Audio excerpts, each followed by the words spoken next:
Amin. Iya, loh, kita perlu loh expand di mana-mana ya. Bila perlu inovasi, penting banget loh.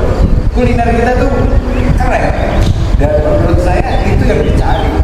Orang Eropa datang ke Nusantara ini kan gara-gara salah satunya rempah.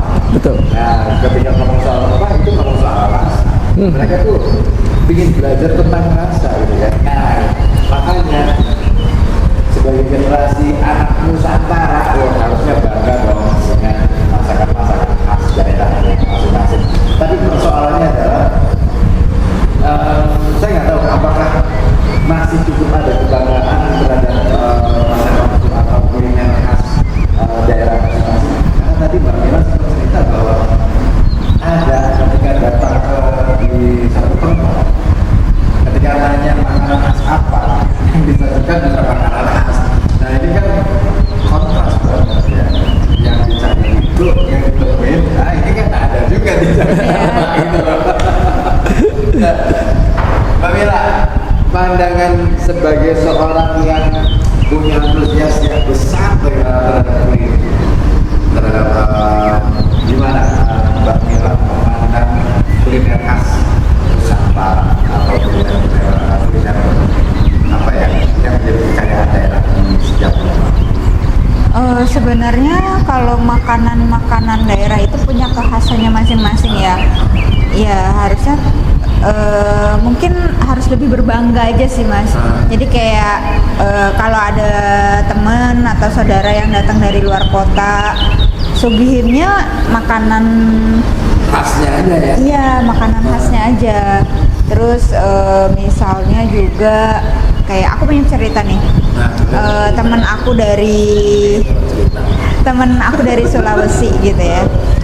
Dia itu ada, jadi biasanya kalau ada tamu yang datang disuguhinnya itu makanan-makanan khas kan. Udah bagus nih orang lokalnya disuguhin makanan khas. Nah tapi ketika tamu datang mereka kayak bikinnya mie instan gitu. Jadi kayak orang lokalnya juga akhirnya kayak apakah nggak doyan ya makanan sini apa. Jadi lama-lama akhirnya bergeser nih. Orang lokalnya nyediainnya makanan instan. Jadi mungkin kalau teman-teman berlibur ada baiknya agak berbijak dikit untuk makan lokal aja gitu. Itu sih, jadi kayak yang tadinya udah bagus nih makanan lokal yang disediakan jadi malah makanan instan, mie instan yang dimakan. Jadi kayak akhirnya lama-lama kegerus kan gitu. Apa sih yang membuat anak-anak generasi di bawah kita ya itu agak alergi dengan makanan lokal? Mungkin bukan alergi ya, tapi mungkin mereka pengen explore rasa baru aja. Ya, explore rasa baru yang belum pernah mereka coba, tapi jadinya keterusan gitu. Ya, akhirnya jadi lifestyle kan. Ya mungkin kita yang sebagai yang tua-tua sih mungkin bisa mengenalkan sebenarnya banyak makanan-makanan lokal yang sangat menarik. Misalnya kalau bosen makanan lokal daerah sendiri nih, misalnya di Pekalongan, aku sih nggak bosen ya, Megono aja pagi siang malam mau makan ya. Dulu itu yang namanya Megono itu cuma buat pagi loh, sarapan. Iya tapi kan Sekarang iya semuanya ada. Ada yang jual pagi, ada yang jual Tapi siang. emang beneran udah masa tua? Udah tua udah tua saya. Kira-kira satu aja masih segini ya. Udah 41 tahun saya. Udah tua. Tapi masih kelihatan muda. Terima kasih. Iya beneran loh. Terima kasih. Ini bukan ujian, tapi yang beneran loh. Kenapa sih? Apa sih resepnya supaya bisa kelihatan muda gitu? Makan makanan lokal. Salah ya. Itu bener. Jawaban yang bener dan kan gitu. Tapi memang ini sih aku nggak favorit makanan instan model sosis, nugget. Aku memang karena didikan ibu itu ya masakan rumahan.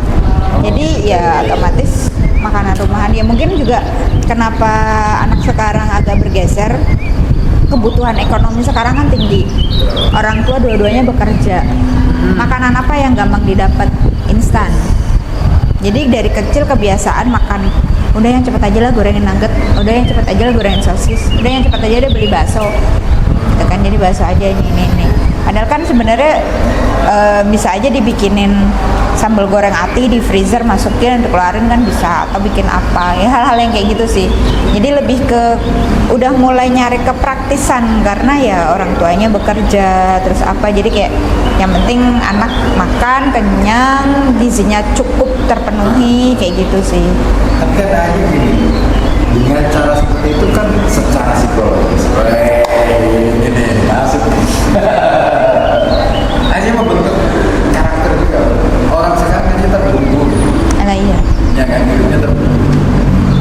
Kalau misalkan undangan kerja, masih berapa orang salah. Tapi karena kan juga sekarang jalanan begitu macet ya. Yes. Kayak kita di sendiri ya Mas Betul, Anggi ya di betul. Jakarta. Kalau kita janjian di jam berapa? 3 jam sebelumnya itu kita udah harus bersiap. Perjalanan itu kita harus nyiapin 2,5 jam untuk meminimalisir misalnya ada sesuatu di jalan nih, macet itu pasti, tapi bisa aja terjadi misalnya kecelakaan amit-amit gitu kan.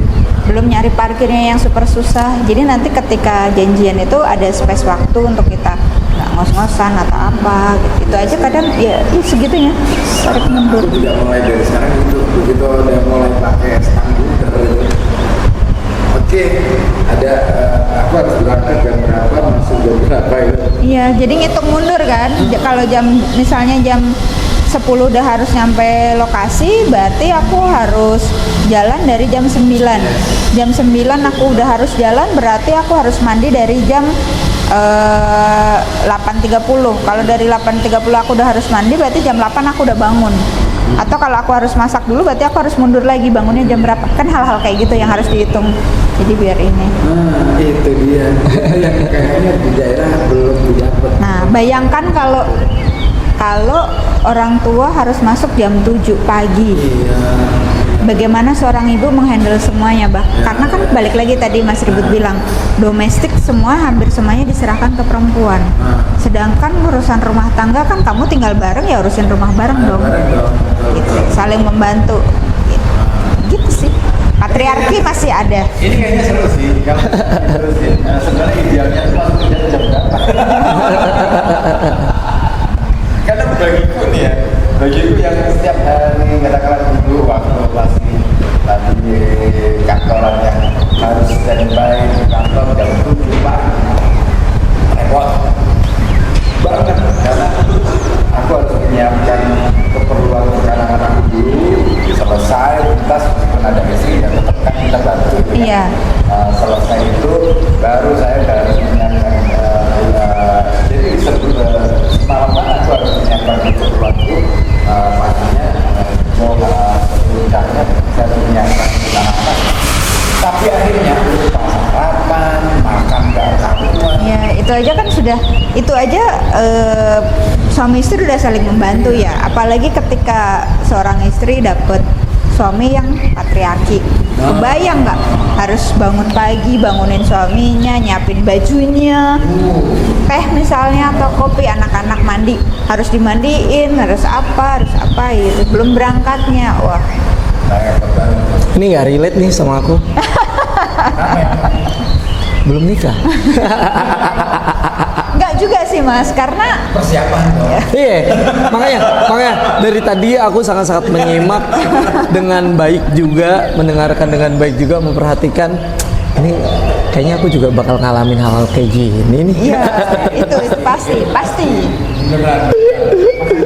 Makanya penting banget untuk generasi yang sebelum menikah ya, jangan terlalu berpikir parno terhadap pernikahan ya. Kan generasi sekarang gitu Mbak. Iya. Sebenarnya kalau jadi ngomong ini kan Ya kan psikolog. Benar. Setuju. bukan psikolog, Setuju. tapi lulusan psikologi. Iya, makanya itu yang paling rame ini sekarang. Tidak akan menikah itu tidak menakutkan kalau kamu ketemu partner yang tepat. Oh gitu. Nah itu. Ada pertanyaan lanjutannya. Bagaimana cara menemukan pasangan yang tepat? Yang selalu yang apa namanya, yang mensupport kamu apapun kondisinya. Itu sih. Nice. Yang support kamu apapun kondisinya. Apa tuh? Iya, kamu disupport sama keluarga sama istrimu. Agak.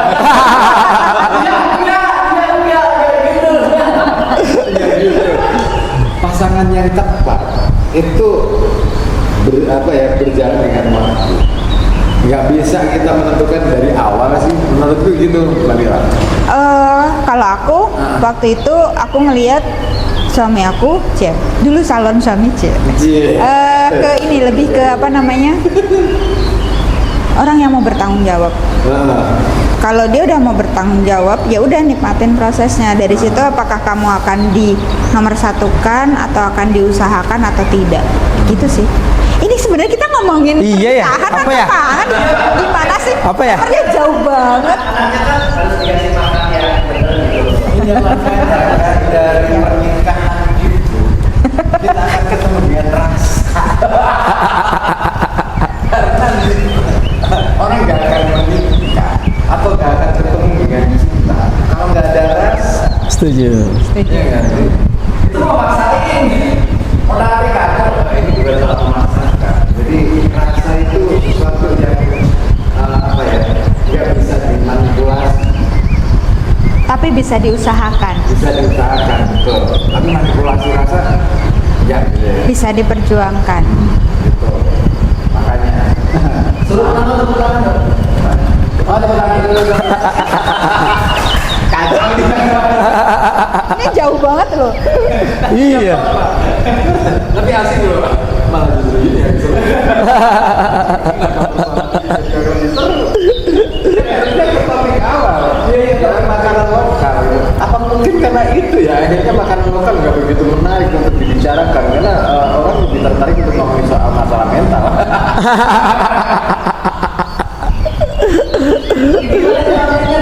Ya makanya ini aku mau ke Mas Anggi bahwa mental Mas Anggi ini sudah teruji apa belum nih soal ngomongin soal bagaimana memperjuangkan makanan lokal. Sudah teruji atau belum mentalnya? Aku itu sebenarnya picky mas buat makanan.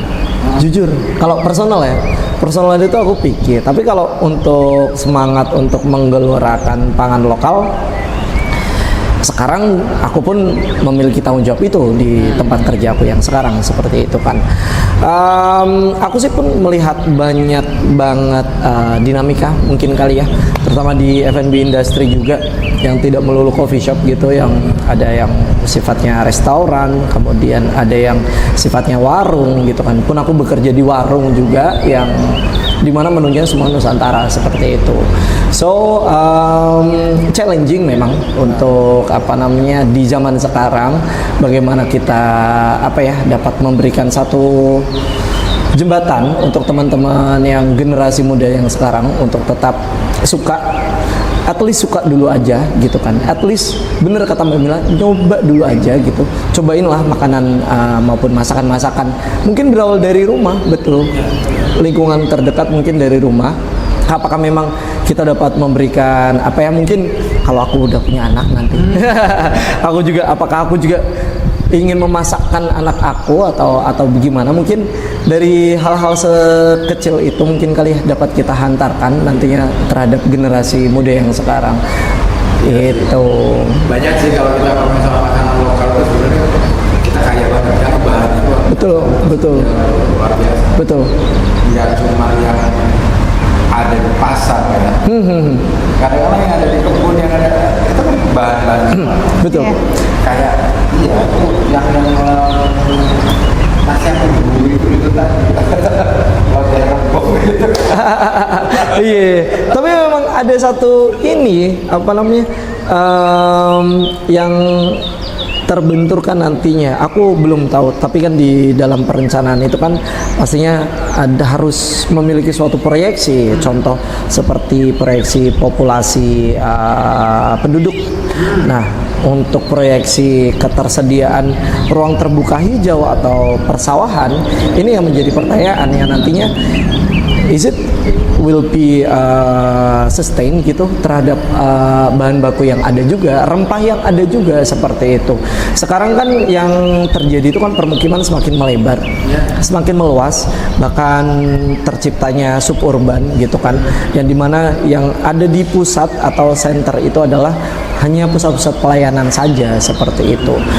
Dan aku takut dan khawatir apabila ini nantinya juga terjadi di area-area persawahan yang dimana sudah semakin terpapras dengan perkembangan penduduk, perkembangan bangunan, ya dimana bangunan sekarang itu kan tidak lagi landed house tapi high rise gitu kan. Aku juga menakutkan, khawatir apakah mungkin nanti sawah itu akan menjadi high rise juga, tidak lagi landed lagi seperti itu. So berbicara soal pangan tentunya menarik, ini harus ditarik juga dari hulunya juga, yang dimana dari mulai menanam ini, kita menaruh bibit ini, kita mempertahankan lingkungannya juga. Di sini aku juga seseorang yang masih memiliki dosa besar juga dosa apa? Aku belum, lidah aku masih susah buat menoleransi sesuatu gitu ya. Contoh aku daging pun, sapi sama kambing aku nggak makan. Harus nyoba mas, beneran. Nggak bisa mas.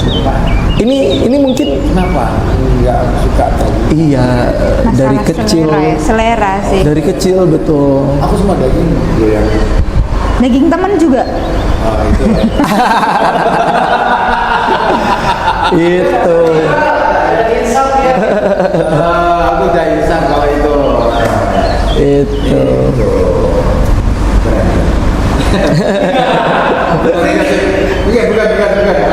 Ini tidak konfes ya. Aku mau ngomong bukan persoalannya ini sensitif. Jadi nggak usah. Nggak apa-apa loh. Oh. Ini nggak mau soal daging, ya ini akan apa daging apa yang Mas Agil ya? Ayam. Cuman ayam. Untuk daging iya, daging putih iya ayam. Daging merah enggak. Enggak ada. Karena dari kecil mas, ini bukan hal yang apa namanya aku buat sendiri gitu, enggak. Itu natur aja gitu. Tapi ikan, seafood aku masih makan. Dulu aku sayur itu enggak suka sama sekali. Ibu itu selalu memasak sayur gitu. Aku hanya pilih-pilih. Aku sukanya wortel aja. Aku sukanya apa namanya bayam. Sayur bayam aku suka gitu, kayak kol gitu aku nggak suka dulu, tomat aku nggak suka. Tapi perjalanan hidup, apalagi dulu terong gitu-gitu, sayur-sayur yang lainnya nggak suka. Tapi semakin dewasa aku sayur udah mulai bisa seperti itu. Makanya badan aku kecil mas, kecil banget gitu kan. Aku udah mulai apa namanya membiasakan diri untuk makan. Menarik ini pengalaman. Makanya ya, pengalaman makan di rumah sejak kecil itu memang pengaruh, karena memang Betul. saya juga nggak suka sayuran, tapi setelah menikah kebetulan suami saya orang Sunda, jadi ya sayuran gitu kan, tapi lama-lama suka. Oh aku tahu, atau aku harus menikah dulu biar aku suka daging. Boleh. Saya tunggu undangannya. Bener, istri kan memasak gitu kan. Mau nggak mau dimakan ya, kalau nggak di Daripada rumah iya daripada ngambek ya kan, makan nggak gitu kan. kalau nggak tidur di ruang tamu. Betul, takut. Ada daging yang boleh dibilang sekarang itu mulai jarang gitu kalau man beredar. Apa itu? Daging kerbau. Nah, Sekarang udah mulai. itu problem ya. Ketika udah gak ada daging kerbau, berarti populasi kerbau di Pekalongan sudah mulai menurun. Karena bahkan ya. hilang. Karena demandnya berkurang. Orang yang nyari daging kerbau itu, ya orang yang makan daging kerbau sudah berkurang. Terus akhirnya ketika mau penjual apa namanya, misalnya daging, kan di Pekalongan ada namanya sate kebo kan ya. Ya. Tapi yang dipakai daging sapi. Karena penjual itu ketika mau beli daging kebo udah nggak ada barangnya, kalaupun ada mahal banget, jadi akhirnya berkurang. Karena dari mulai itu berkurang, yang akhirnya yang ujung sini berkurang, yang ini yang customer yang mau makan juga, Mbak ini daging kebo ada nggak ada, soalnya mahal banget. Nah sedangkan daging kebo kan harus disembelih, itu satunya udah berapa banyak kan, terus yang laku bagian-bagian tertentu aja, ya itu akhirnya berkesinambungan tuh, yang ini udah nggak ada, ini nggak di sini nggak nyiapin, harga mahal jadi nggak bisa supply, terus yang ini nyari nggak ada, ya jadi ini berkurang hilang udah. Tapi kok aku malah berpikir sebaliknya ya Mbak. Mengapa populasi kerbau itu menurun? Mungkin demand-nya yang sangat tinggi, jadi habis. Jadi dulu sempat soto laut Nah, iya semuanya daging kerbau. Kalau aku sendiri selama ini masak ya, kan aku sempat iniin di Kudus juga nyari daging kerbau.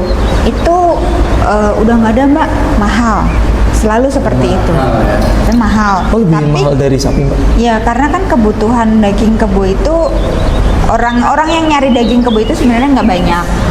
Dan ketika orang harus nyembelih, itu kan bagian kebo tuh banyak kan, terus nanti kalau nggak kebeli semua jadi waste. Waste ya. Hal-hal yang kayak gitu loh. Jadi tapi ada perusahaan-perusahaan besar yang tetap nyediain daging kebo sih. Jadi biasanya aku belinya di marketplace yang udah frozen, itu ya beli 1 kilo 2 kilo doang tuh masih ada. Mungkin ini juga sih, karena kalau aku ya pikir bahwa daging kerbau sudah semakin langka karena sekarang yang belajar sawah pakai traktor. Masuk akal. Nah, kan, akhirnya kan nggak ada orang yang minat untuk ternak kerbau. Ya mungkin bisa jadi, kan? bisa jadi. Ada banyak hal. Tapi Betul, dulu betul, itu betul.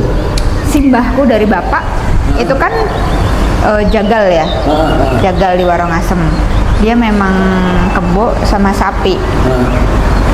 Perbandingan antara sapi sama kebo aja memang banyakan sapi dari dulu. Aku waktu kecil itu ya, waktu kecil kalau main ke tempat jagalnya simbah itu memang perbandingan kebo sama sapi itu banyakan sapi memang. Dan memang kayaknya dari dulu memang banyak orang yang lebih memilih sapi, mungkin harganya murah. Kurang tahu juga sih, aku kurang paham dulu secara harga ya zaman dulu. Jadi makin berkurang yang nyari. Ya kalau disebelah terus malah daging masuk freezer doang kan nggak muter duitnya. Ya, artinya gini, dari satu kasus ini aja kan sudah kelihatan ya betapa rasa bisa bergeser akhirnya. Betul. Karena faktor ekonomi. Betul. Ya, kan? Nah, ini dia PR nih. Makanya sebenarnya kalau kita bicara tentang makanan lokal, lalu kita bukan sekadar rasa cinta pada daerahnya, rasa cinta pada makanan airnya. Enggak di situ sih sebenarnya, tapi lebih pada ini upaya pelestarian. Iya. Karena ketika rasa hilang, yang hilang itu nggak cuma rasa, tapi ditarik ke belakangnya tuh. Bahan bakunya akan hilang, cerita-cerita dari nenek moyang akan hilang. Budaya, Betul. budaya jadi akan berubah dan bergeser. Itu sih. Iya. Aku mengerti apakah masa depan anak muda, masa depan negeri ini ke depan masih akan ada petani baru 20 tahun lagi. Saya nggak tahu masa depannya seperti apa. Petani kan ya teman yang ada di sawah, kebun juga ya, dan peternak juga. Nah, ini kan perlu juga kita mulai merancang itu semua. Jadi pengolahan rasa juga perlu merancang itu semua. Pasti ngomongin soal kata Apa itu? rencana wilayah itu kan, Waduh. iya kan? Betul, betul. Kata RT rencana wilayah. Betul. Iya kan? Oh, sesi bonus nih. Oke. Ini aku harus ngobrol apa ini? Iya dari situ bahwa apakah rencana tata ruang itu juga menyisihkan untuk ini wilayah pertanian, ini wilayah Oh, pasti. Pengabdian. Pasti. Itu di dokumen perencanaan itu sudah jelas, sangat-sangat jelas bahwa ruang terbuka hijau itu kan meliputi banyak, salah satunya persawahan, kemudian permakaman, kemudian ada taman-taman dan lain-lain seperti itu. Nah, di dalam suatu kabupaten atau kota, seingat aku ya, aku udah 12 tahun yang lalu kuliah, ilmu perencanaan, di dalam disiplin ilmu perencanaan itu minimalnya adalah 30% itu diisi oleh ruang terbuka hijau. Nah, di mana seperti Pekalongan sendiri kan udah masih sedikit kan. Pun Jakarta itu baru 9,9 something persen ya. Setahu aku. Mohon dikoreksi kalau aku salah seperti itu. Itu. Jadi perlu adanya ini juga kita menumbuhkan kembali ruang-ruang terbuka hijau seperti itu. Terlebih hal-hal tersebut kan juga memiliki fungsi yang cukup mendasar juga, seperti taman permakaman gitu, kemudian taman-taman yang memang dapat kita fungsionalitaskan secara lebih beragam juga, bisa taman olahraga, bisa taman rekreasi juga, taman hiburan rakyat juga, dan lain-lain seperti itu. Maka dari itu bangunlah taman. Ini pertanyaan terakhir nih buat berdua, Kamila dan Mas Andi. Orang berpikir bahwa bekerja sebagai petani itu kayaknya masa depan suram. Maka saya punya pandangan bahwa mestinya petani, nelayan, pekebun, peternak dan lain sebagainya harusnya berada di posisi puncak dalam skema ataupun piramida sosiologi masyarakat secara ekonomi. Setuju atau tidak? Setuju. Itu aja sih. Jelas dan padat. Oke, udah ya. Kita udah kawan banget nih ngobrol soal ini. Jadi kalau nanti diterusin, saya kepala kadang bisa jeblok gitu ya. Enggak ada teman-teman. Lain waktu kita akan lagi bersama Kamila dengan Mas Andi untuk ngobrol lebih lanjut lagi. Karena soal pernikahan ya pernikahan rasa asik banget. Menarik. Asik loh. Bagaimana kemudian kamu ternyata mengalami semua aspek kehidupan yang ada di dalam keluarga. Kehidupan keluarga dimulai dari kita. Makanya selalu selalu merasakan makanan lokal. Saya terima kasih, pamit dulu diri. Terima kasih. Bye-bye. Bye-bye. Kaki balik badan lihat pohon. Auto yang Itu tadi closing.